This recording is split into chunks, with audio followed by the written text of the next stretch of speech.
been live on Facebook and What are we YouTube. talking about today? Now we are live everywhere. I'll look it up. Hey, welcome to Story Ninja Live, where we with award-winning author and hunter. That's me, and USA Today best-selling author Ali Ross. That's That's her. me. Where we discuss the chops, chop, and key ups for excellence in black belt excellence in publishing. Huzzah! I did. It was like an army op instead of a karate one. Hi. Looking, because I What are was we talking about prepared. today? I'm looking it up. I'm trying to find that. Oh, here we are. Okay.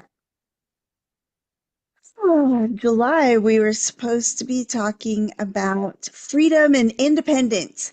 So, like the first week that we missed, I was going to talk about why I chose indie.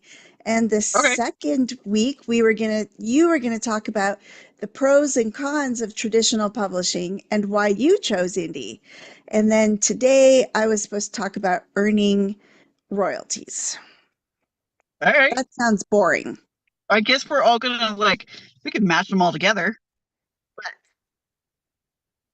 First of all, I want to show the world so that you all can know you are not alone if you are anything like me. And if you are not like me and no one understands, then we on you. So I had a webinar thingy before this call, and because I was very tired and bored, this is what I did. Like at my desk. I Chaos. drawer, you know, to stay busy. So that if you see me fussing around, that's what I'm doing because now I have to put it all away. It was very messy, so it needed to be done, but this is very typical behavior. And yes, that is all. Just wanted to Okay. share the crazy that was going on here in my at my desk, which I have moved again, as you can Uh-huh. see, and I still don't like it. I don't know. Oh, I love my office, but it is just really hard to put it to get it set up right because it's a weird sort of shape and I have an air conditioning thingy that's in a weird place. That is all. So, talking about why we went indie, do you want to tell your story first? you go first. I need to brain it. Like I have my reasons, but I Okay. gotta find so I'm not So, tripping over my tongue. I started querying. So I did try to go the traditional route to begin with, and I just moved the mess somewhere else. Yay. Um, so I tried to go indie. No, I tried to go traditional, and it took me 101 query letters before I got an agent. And she wasn't from a big fancy agency, but she was in New York, and she was the literary arm of a publishing and rights sort of management firm. So they were selling rights, foreign rights and film and television and stuff.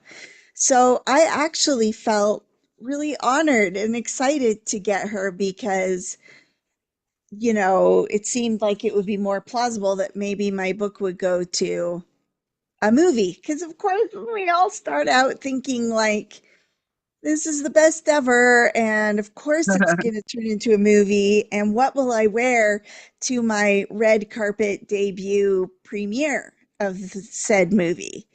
Um, So I worked, her name was Elizabeth, and I worked with her for a year for it, like improving my story and making edits and changes and stuff. And then being on sub, which means your book is being shopped On around to submission. the various places. And so it was all very exciting.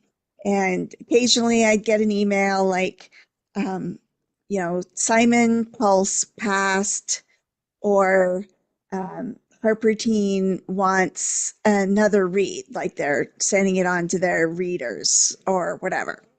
So all these different things. And then in like the January of 2011, she she just had been completely unreachable. I couldn't reach her anywhere, and the other people that I knew of who were repped by her, we were starting to talk to each other. Like, have you heard from her? Have you, like what's going on? And but it took a while, but by like May of 2011, we finally got notice that she'd had something like a nervous breakdown Oh, and wow. had left the business. Like she wasn't taking time off, she was gone. But what they discovered as when they went through her notes and paperwork and everything was that she basically wasn't keeping notes. So, or she had falsified her notes. So there Oh, was no no. way of, it looked like she had actually probably not submitted anybody's books, but some had been subbed. Like they just couldn't tell which ones were which. And in the industry, the publishers really don't like getting the same book twice. Like if they've passed on a book, it is like the agent who brings them that book again gets in trouble. So, like you can't try to pull, like, because people do try to pull one over, like change the title or change the sex of the main character or something, and ta-da, you're going to fool them into thinking they haven't seen that book before. It doesn't work. So no agents wanted to take my book or me because they couldn't sub it. So I was left with the decision to totally just shelve it or to self-publish. And so in 2011, people were more open to indie.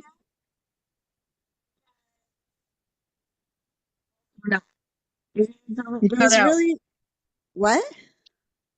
Cut out for a second. Probably because I looked away. Oh, Um, so anyway, so I decided to go it on my own. And two of my other friends who'd been in the query trenches for a while, Christine Bryant and Rochelle Workman, were in the same boat as me. Like they'd been querying, had no luck. And so we decided to self-publish together so that we could help each other have a really great launch kind of thing. And that was amazing. It was totally the right thing to do.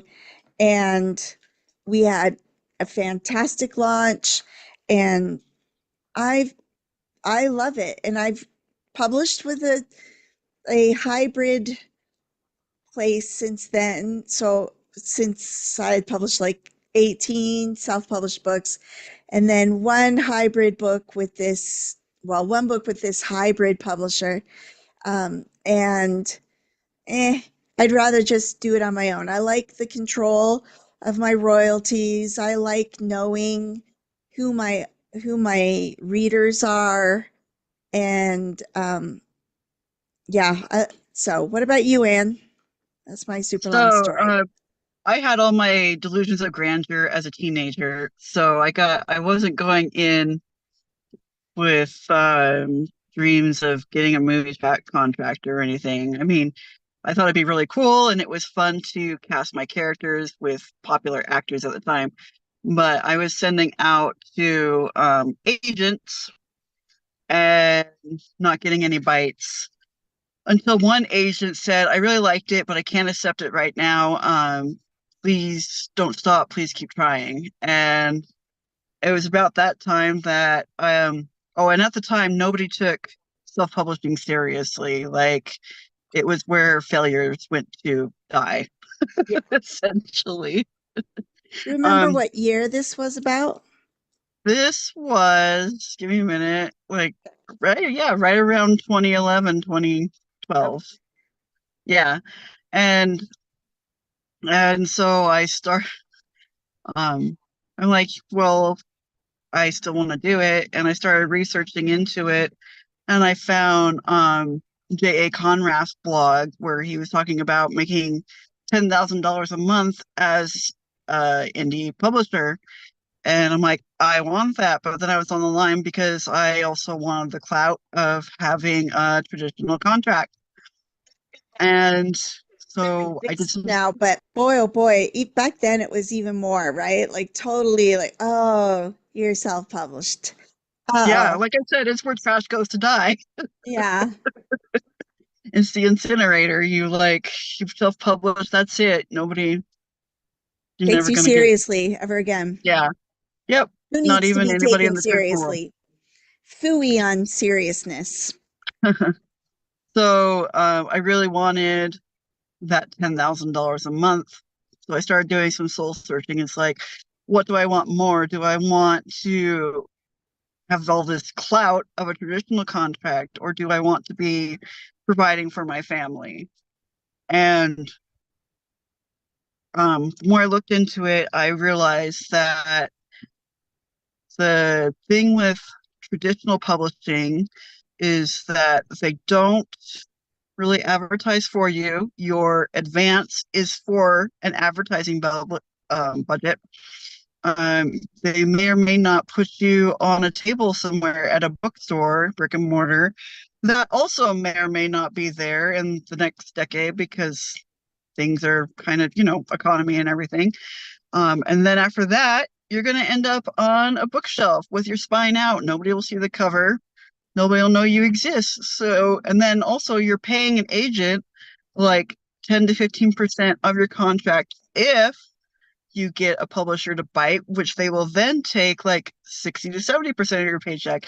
And I thought, if somebody's taking like 80 to 90% of my paycheck and I'm doing all the work, why don't I just keep all that and still do the work? So Imagine I started I started praying and I said, Lord, what do you want me to do? And it's so funny. I've always had these experiences of getting answers pretty quickly, but not always in the ways I expect them. So a few days later, I was driving my now 16-year-old daughter home from Taekwondo. She was 4 at the time. We were driving by some really beautiful houses that we still drive by all the time. And it was this little voice from the back seat that sounded almost afraid to say it. And she said, Mommy, I want a bigger house.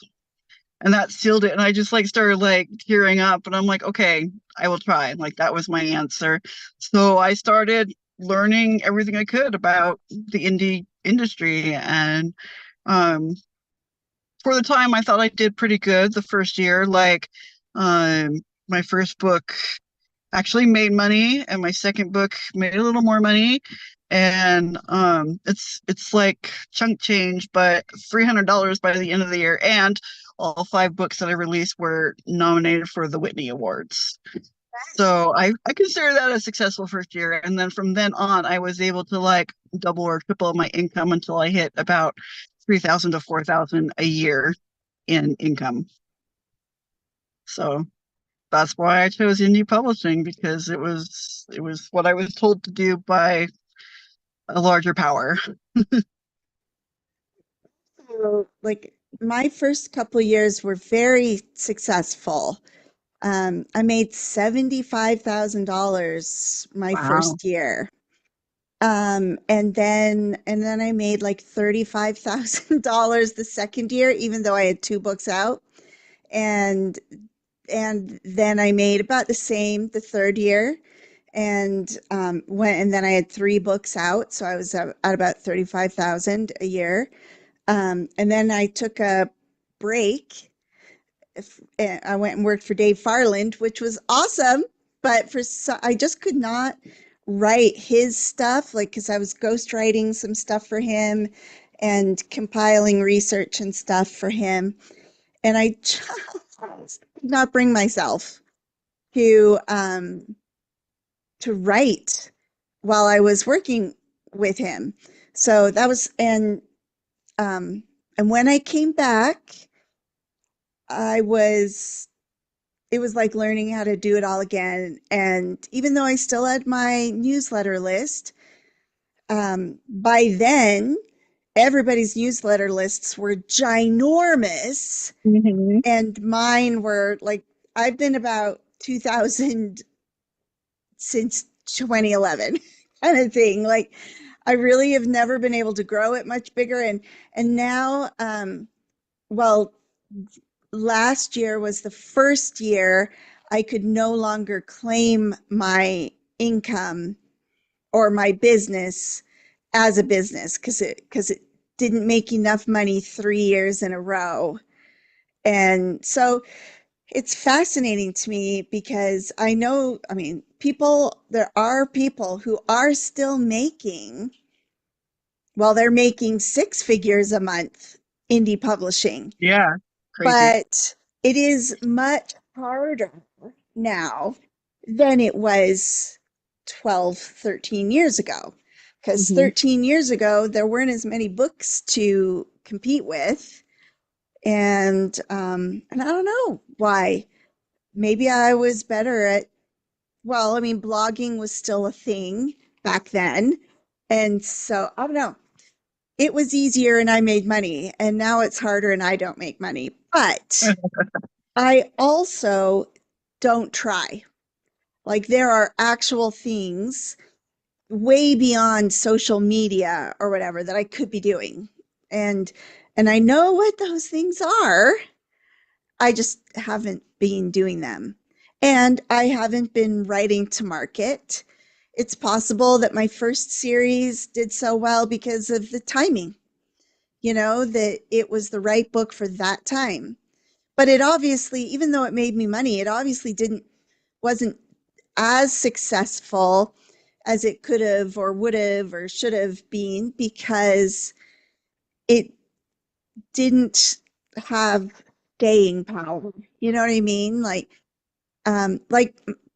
Christine Bryant, the other one of the authors that I released with, she makes a consistent 35 grand or so every year Oh, wow.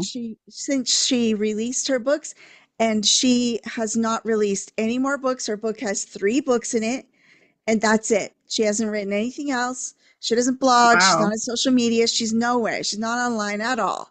And her books still bring in like a part-time salary. Yeah, My that's books impressive. totally don't do that. Like I made less than 2000 grand, $2,000 the last couple years each year. And so it's my books weren't as successful as hers, because hers have whatever that je ne sais quoi, as they say, about like that keeps it still discoverable. Yeah. Still love indie publishing because all of these things that I just moaned about Are would also have what we been love. would have been true even if I had could have, traditionally published.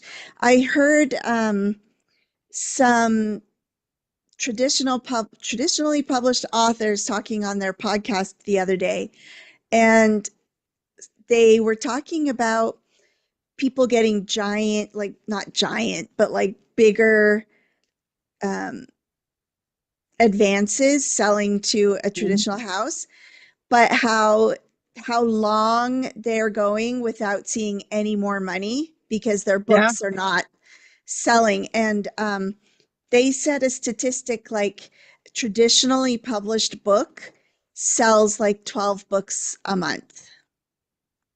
If you're lucky. So what's that? If you're lucky. Like the average right now, supposedly. And and that's pretty remarkable. That is not the dream, the movie dream and Mm-mm. everything that we all go into it for.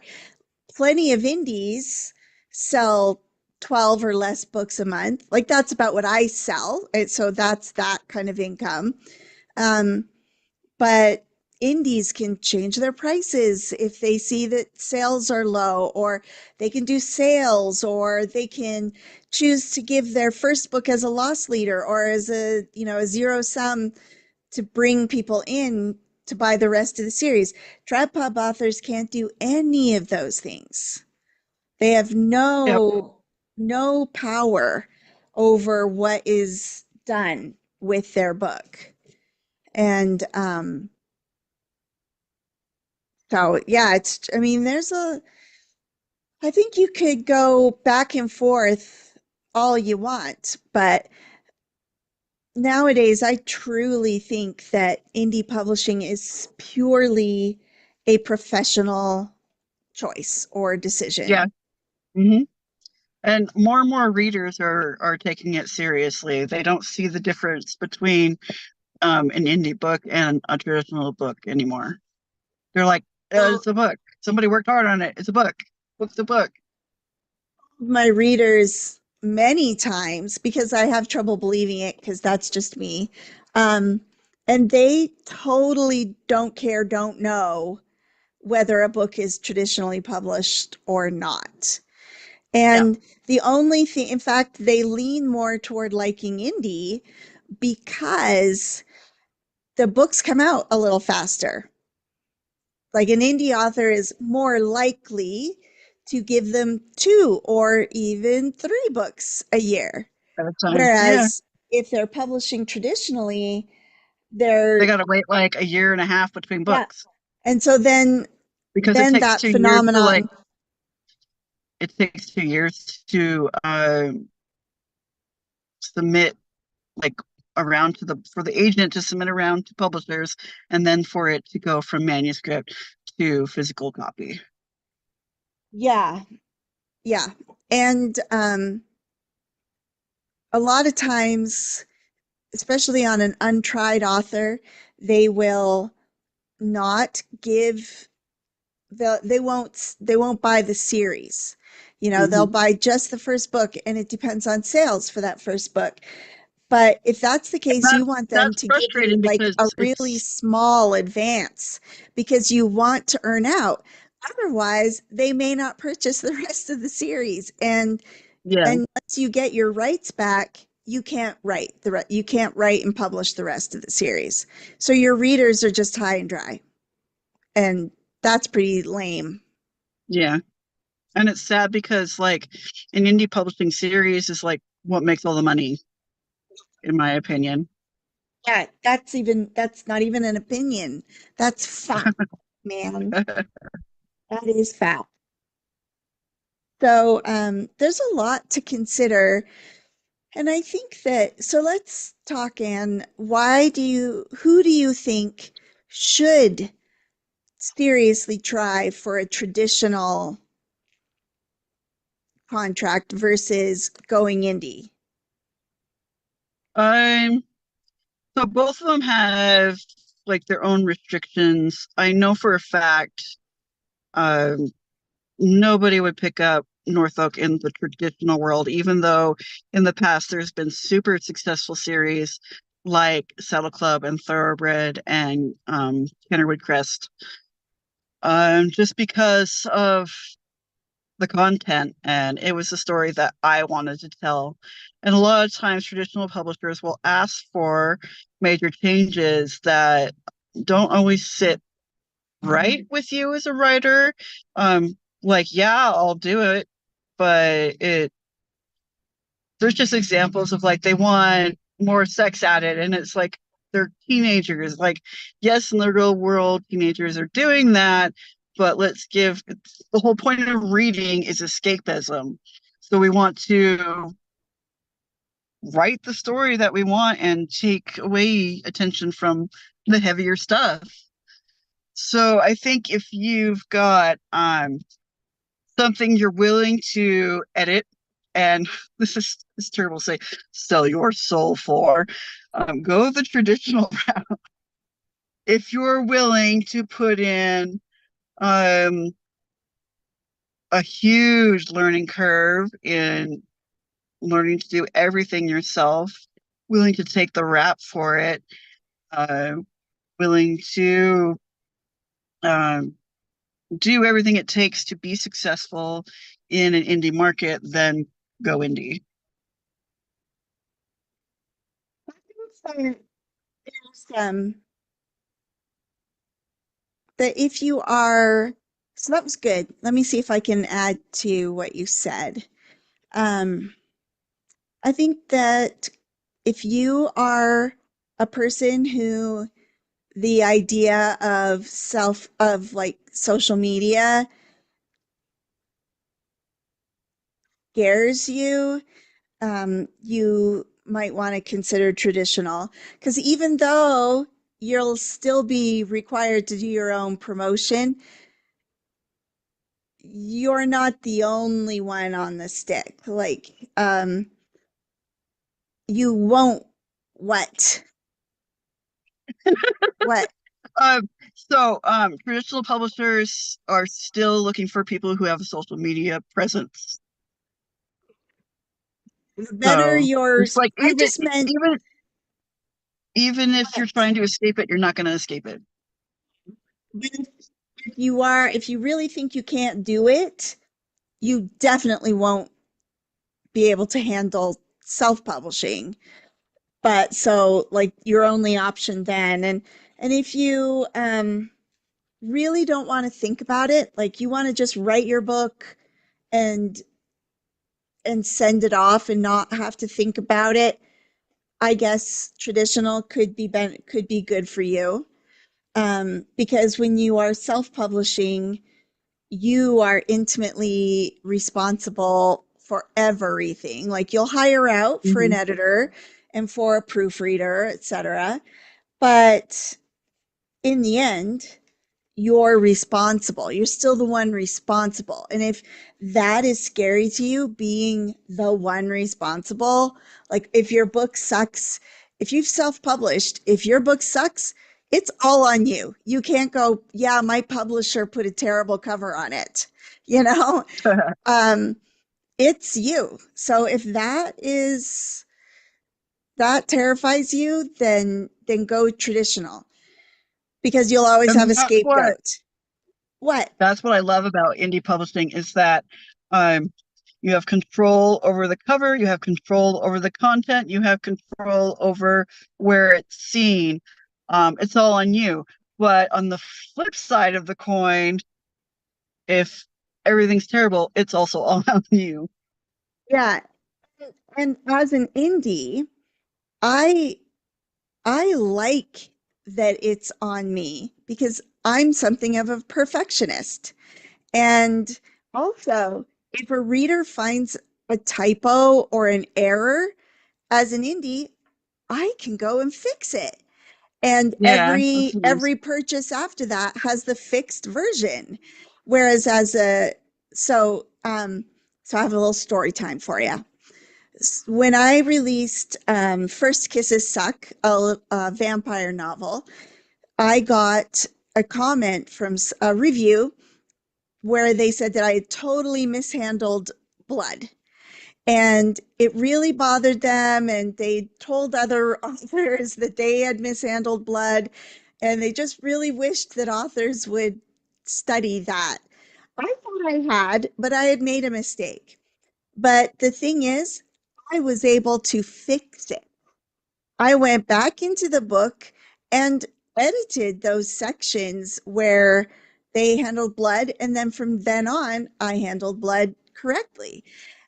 On the flip side, my trad pub book has the wrong cover designer listed in the book, and I can do nothing about it.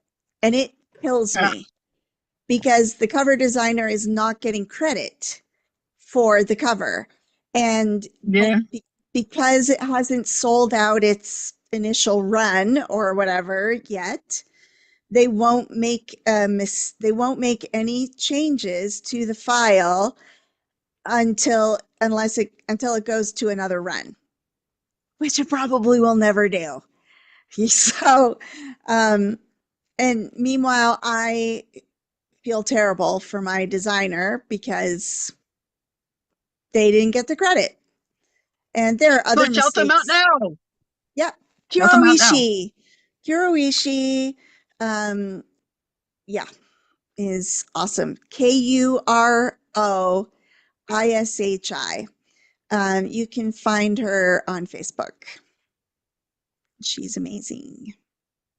So I love that. Like I hate it and I love it, but I hate it even more because Trad went with my trad pub books because trad books have typos. We've all seen them. They have errors and mistakes, and you think, how could they let it? Whatever.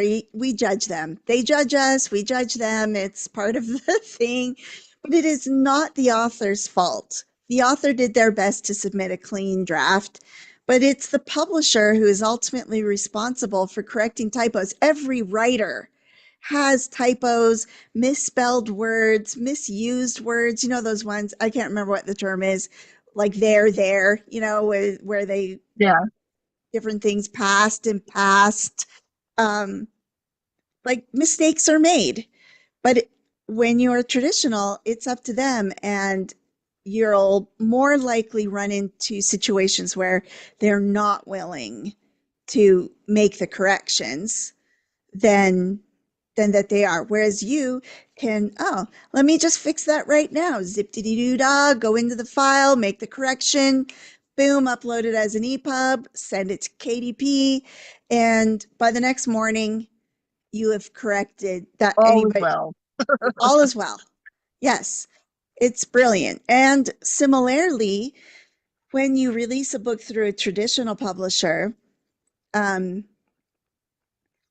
your book has a has a life limit.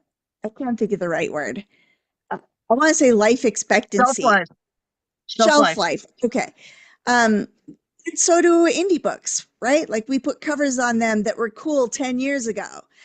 But as in Pratt Pub book, all we can do is sit back and watch our book fall away into Yeah. obscurity. Wither. Yep. Whereas we can do the same as indies, or we can give them a fresh edit, give them a fresh new cover, and relaunch them, give them new life. In an indies world, our books are never dead. They're Yeah. always, they can They're a living, always, yes, they are they're living things. living, breathing things. That's what I like to think of them. I love that. That is really, that's so true. And and I really like that. I like knowing that I have that power. I like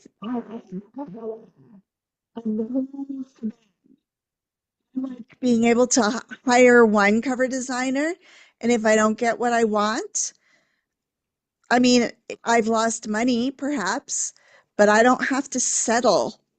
I can keep looking for, or I can release it now and keep looking for that better designer, Yeah. or We'll wait. we'll have to talk about minimally viable products sometime because what I 30. started out with We is still have a 30 cover I paid. minutes. No, I said sometime, like another Are you sure? episode. Because I don't know what to talk about for the rest of the time. But okay. I was gonna say, so my first cover, I paid like $10 for a cover model that somebody like had taken pictures of, so I paid for the rights to that, and then my husband photoshopped the rest of it. And then like 10 years later, I've redone the cover, and I paid like $200 for it because I had earned enough money over time to save up for better quality stuff. Yeah, it's awesome, man. I recommend it if you are willing to learn and to keep learning because it is not a static industry. You, but the cool thing is the tools get better and better. So it's getting easier by the day to be an indie. Um, and the programs that we use to get our books out into the world are getting better, and the rights for indies are getting better. So, as a general rule, indies make 60 to 70% of, or well, maybe it depends on how you personally want to do your pricing structure. But I think the highest you can go at Amazon is 70% Yeah. um, royalties. So if If, you sell, if you sell from your own website, then you get like 80 to 90%, which is awesome. yeah, why only 80 or 90%? Because you're taking some for the overhead or taxes Um, or, because you still have to pay for the distributor, like, and like you still have to oh, pay for Square, yeah. and they And take a Book little off the top. Funnel or Story Origin or whomever you're Right, using right, right. to distribute the book. Yeah, Yeah. yeah. Um, yeah, The so deliverable. right. But traditional, you take that 70% and 15 to 20% goes to your agent. So, and some books are only making 40% royalty depending on pricing structure. And if you have an agent, now you're getting 10% or Yeah. something Like I like, said earlier, the agent gets like 15%. That's pretty standard. yeah. And then the publisher gets 60, and you're already out like 75, 80% of your paycheck. So if you're expected to do all the work anyway, why not just do it and keep the money, 70% of the money? Yeah, for sure. So so to me, indie publishing is an excellent business decision, and I love the freedom of it. When my health has been bad and I haven't been able to write, I've had stress and anxiety because I'm not producing for my readers, but I don't also have a giant angry contract hanging over my head. Yeah. Um, And like that an agent for calling you, like, where's my manuscript? There's freedom in that. I decide what I'm going to write. I don't have an agent saying, no, you need to stay in young adult to build your name and to build your brand. There is some wisdom in that, don't get me wrong, but I can't always make myself write in the same genre. And I personally believe that if I were writing in the traditional world, I I wouldn't have made it because I'm too rebellious for that. You tell me I have to do something and guaranteed I'm going to dig my heels in and fight every step of the way. It doesn't make sense. And it's just how I'm built. I don't like being told what to do. Um, and deadlines.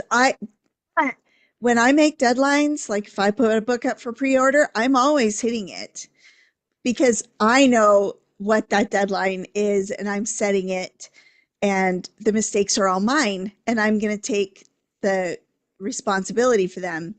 And if I miss a deadline, like Anne had a big hoopla a couple of years ago because you had a heart attack. Yeah. And yes, it did There's require consequences you. if you miss your there's consequences if you don't meet your deadline with KDP. Like you can't put up pre-orders for a year. Is possible. And they worked with you, didn't they? Like they didn't punish you, Yeah, they're like like, they okay, like this is a serious issue because you had no right. control over that, so we'll give you like this one extra time, but only this one time. So the thing is with pre-orders, I think you can miss it once, but not again. That had already happened with me. So the again part was when I had the heart surgery, and they had to contact KDP and say, "Hey, I just had this life-changing surgery, not in a good way. I need wiggle room and help." so they were able to um, accommodate that, but not terribly willingly. It took some convincing to have them do that, but Yeah. they did it. Yeah. Imagine that was an agent and a publisher and I don't know. I mean, stuff happens. People aren't complete robots, and Monsters. Yeah, but I have heard horror stories. There are horror stories on both sides. I just really don't want a person to be afraid of indie publishing. And I really yeah, don't want any listeners to think or feel that that they are even remotely less than in any way, shape, or form by choosing to go indie.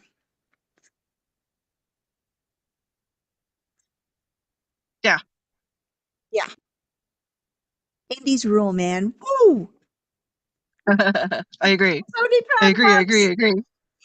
Are great Huzzah. too. We're a couple of indies, so of course we're going to land on the indie side.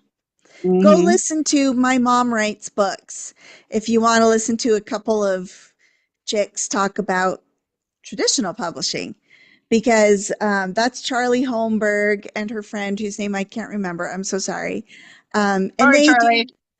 they do pretty much this format. They just chat and but they are in the traditional world, so the things they're talking about are more suited to that. We try to keep ours less publishing and more writing slash work so that trads and indies can come to us, because we welcome all are Yep. welcome.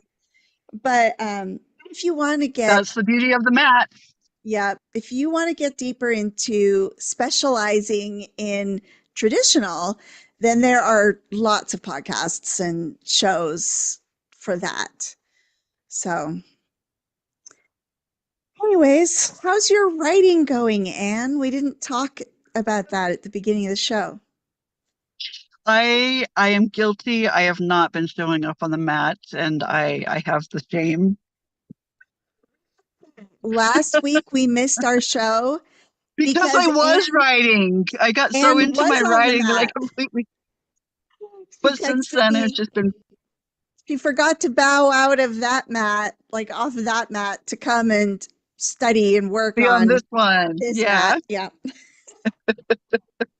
I That was was the I was very deeply in best it, so that was a reason. good thing.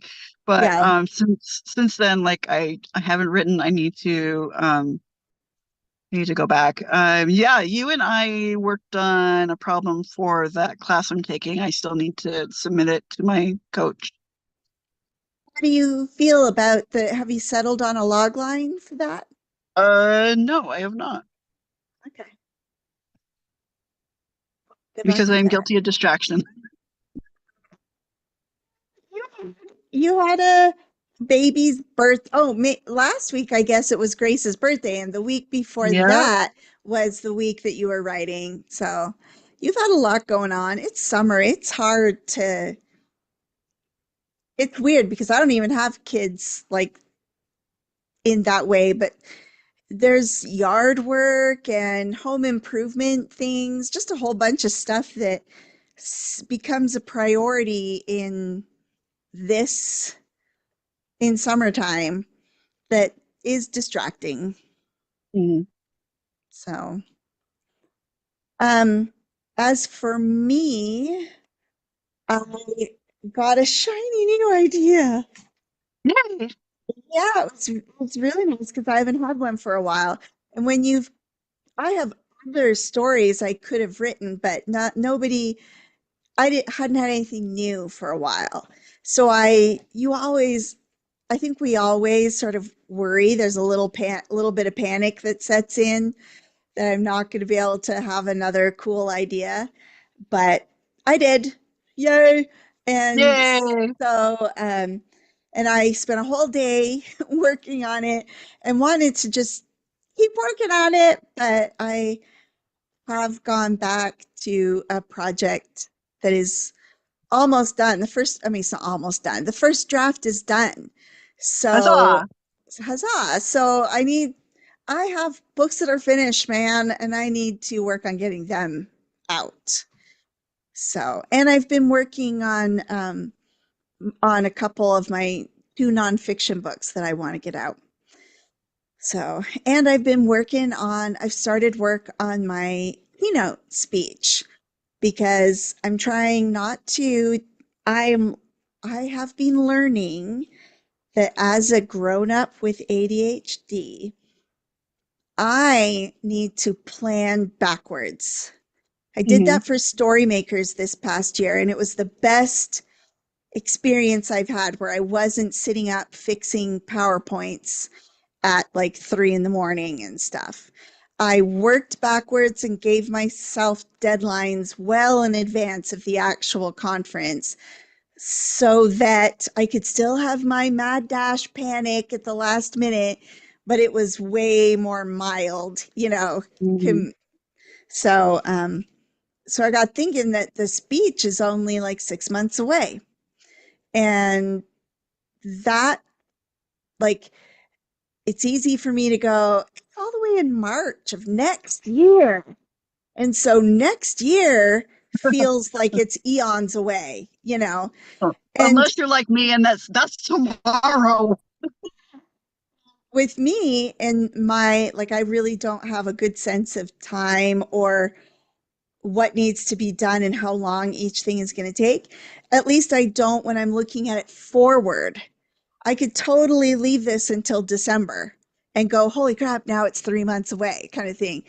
Yeah. But I'm trying to practice this working backwards. So if I need to give a 45 to 60-minute long speech that's inspirational, instructional, and entertaining, what do I need to have happen?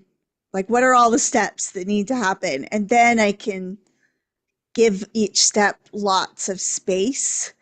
And Hmm. if I start now, and so I've started working on it and it feels good. I'm glad that I'm working on it.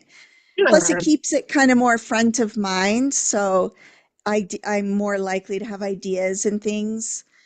Um, What conference is it for?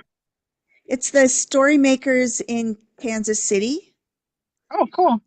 So it's a small conference like Story Makers used to be. It's held at a library, so it's small, but that's perfect for me as a first timer doing Yeah. a speech like that. So I'm just, I talked to some people at Writer's Lunch where you were missed last Friday, um, I'm sorry.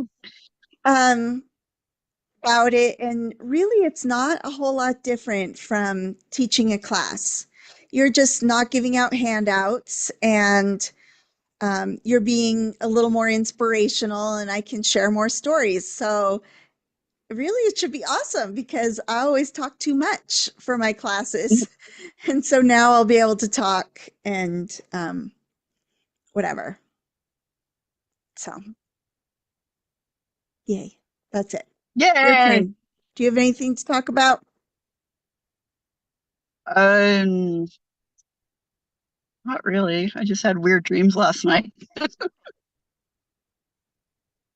Do you want to share? Oh, I just dreamt I was on a Royal Caribbean cruise and the ship sank, and but I like knew in advance that it was going to do that. I was trying to tell everybody to like jump now before it sinks. And I was freaking out because I couldn't find my daughters, and they didn't know how to swim. Deal. Yeah, it's not a great dream. Have you ever written a book or a story from a dream? Yes, I have. It's called Zoo. It won awards. It's Which one? awesome. Zoo. Oh, Zoo. Yeah, my middle grade horror. Uh, Um, yeah, that was based entirely on a nightmare I had. And then I asked kids within these criteria for my dream, what scared you most? And they also had opportunities to do write in the answer option. So I took everything that from my nightmare and things that scared kids of that age, and I wrote a book. And um it League of Utah Writers a couple of years ago. It was recommended a Youth Read Award. So that was pretty cool. It's to republish that one, don't you? Like to recover it and stuff? Or did you already Oh, do no, that? no, no, I don't plan to recover it. I want to Oh, do an audiobook version. okay. Yeah. Which you were And right almost now, about to have, and then sadness happened and she took another stuff job. happens. Yeah. No, that was North Oak. Oh, So I have a great narrator lined up for Zoo. I need to fix a couple things, and I wanted to make it longer because it was 18,000 words, and it would have qualified for the Whitneys if it was 20,000. But you can't edit it once you submit it. So know your length in advance before submitting to contests. like a big goal for you? Something that you really I don't. want to accomplish or something? Um, A Whitney Award? I want, well, I mean, it'd be nice, but I want words that are feel more legitimate than some of the ones that you pay to enter and then you get an award. And then it just feels like you paid to play.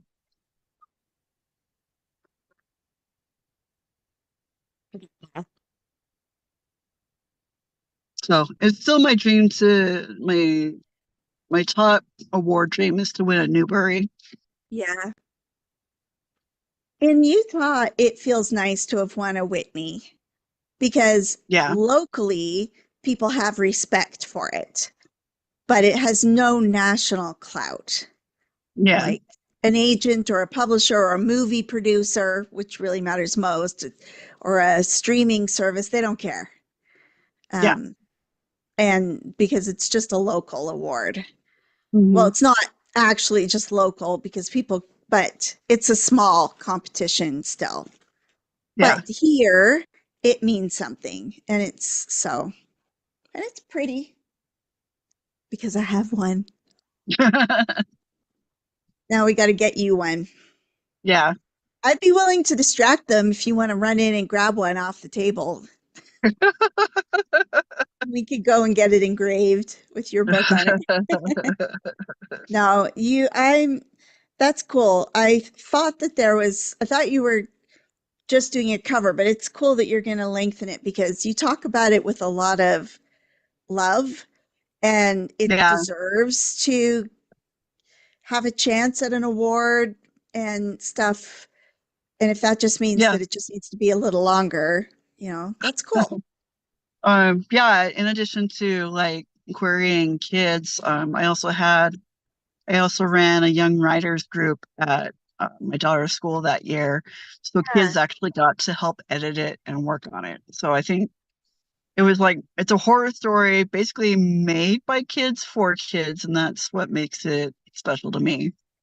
Ah, that must have been the year we met because that's how I thought. Like I knew that you were teaching a class um, at your daughter's school. So that's pretty cool. Yeah. Well, let's get some writing done this week. So we should get some writing done this week. What say you? Do you say Yeah. yay or nay? Hey.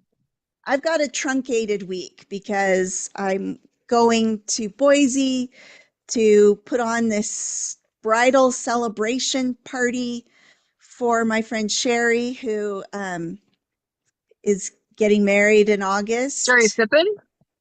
No, no, No. my I was like, oh, non-writing friend Sherry. oh, okay. I was like, Um, Jerry Sippin's getting married. no, so but I'm putting it on with one of her local friends there. And so I got to go do that, which only leaves me Wednesday and Thursday, but I'm also feeling the feeling, and if I don't do something writerly with that feeling, it's going to become like PMS, it's going to Mhm. start making me cranky and stuff. So, Yeah, yeah. um I think we need to come in and report next week that we did our practice. Okay. Okay, so shall we sign off? Yes, ma'am. Should we bow out? Yeah. Okay. Check out. Good day. Thank you for joining us. This has been the Story Ninja Dojo, where we discussed past tense, the shops and key ups of excellence in publishing. Yeah. Man, that's our goal for ourselves and for you. So have a great week, everyone. We'll see you next time on the big show.